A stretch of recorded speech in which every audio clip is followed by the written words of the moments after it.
La philosophie progressiste des Lumières, elle est la religion de la République. Oui, je l'ai écrit. J'ai même expliqué que le Grand Orient était l'église de la République. Je ne savais pas que j'allais faire plaisir à Éric Zemmour, mais quand j'ai écrit ça, mais je l'ai dit, oui, c'est la boîte à outils de la République et c'est la religion de la République. La franc-maçonnerie n'a fabriqué des Grands Orients que dans les pays catholiques. Dans les pays où il y a un roi ou un prince catholique, il y a un Grand Orient. Dans les pays où il y a des rois protestants, il n'y a pas de Grand Orient. Remarquez bien, France, Espagne, Portugal, Italie, Autriche. Grand Orient.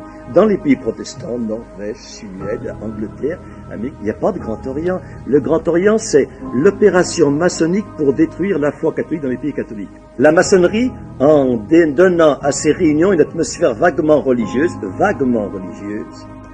en organisant une hiérarchie, une initiation, des rites, se comporte comme une contrefaçon d'église.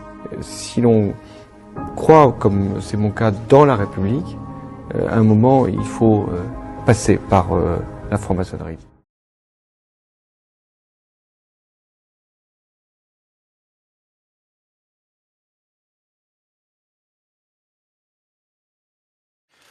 Tous n'étaient pas maçons, mais tous en défendaient les valeurs. La franc-maçonnerie n'a pas fait à elle seule la République, mais la République sans elle ne se serait pas faite. La franc-maçonnerie fut l'atelier de la République, là où se poursuivait l'œuvre commencée dans le Temple. La franc-maçonnerie donna à la République ses premières forces vives, et à l'heure où le parti républicain n'avait qu'une prise incertaine sur le pays, que la monarchie menaçait de revenir, les francs-maçons furent dans nos villages, dans nos petites patries, ces commis voyageurs de la République dont parlait Gambetta.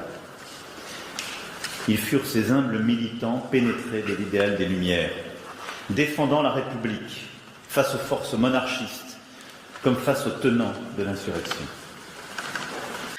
Justement,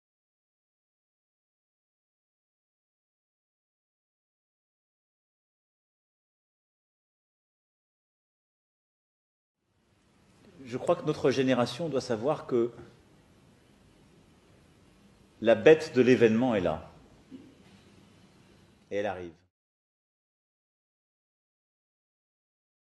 Il aborde donc des questions philosophiques, mais aussi des problèmes de société.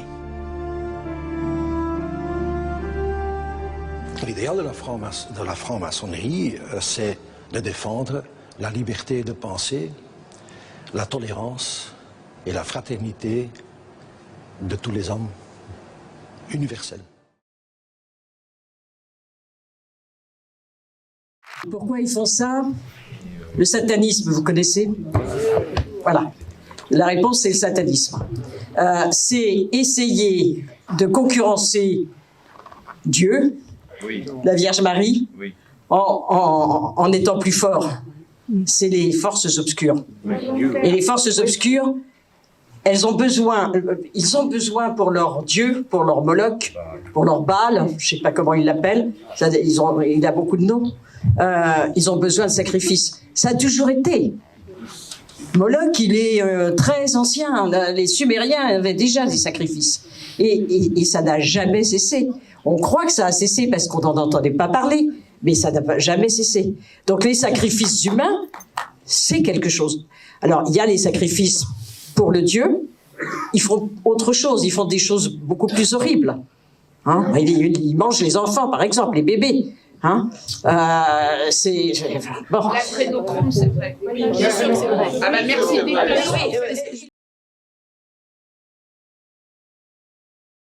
Mais moi, comment peut-on présenter le but de la maçonnerie? On s'aperçoit que ce but est plus religieux que politique. On le trouve remarquablement formulé dans les textes de la haute vente italienne, qui est une structure maçonnique de très haut niveau, qui dominait une bonne partie des maçonneries européennes dans les années qui vont de 1815 à 1850. Que disait cette haute vente? Voici un des textes qui date de 1819. Notre but final est celui de Voltaire. C'est le but de la Révolution française, c'est l'anéantissement à tout jamais du catholicisme et même de l'idée chrétienne, qui, si elle restait debout sur les ruines de Rome, en serait la perpétuation plus tard. Fin de la citation de cette haute vente italienne de 1819. Un autre franc-maçon de la haute vente a eu une formule qui est, je crois, également assez éclairante pour définir le but maçonnique. Il le dit carrément en inventant un nouveau vocable. Il s'agit, disait-il, de décatholiciser le monde. Décatholiciser le monde, tel était l'objectif de la franc-maçonnerie dans son aspect essentiel.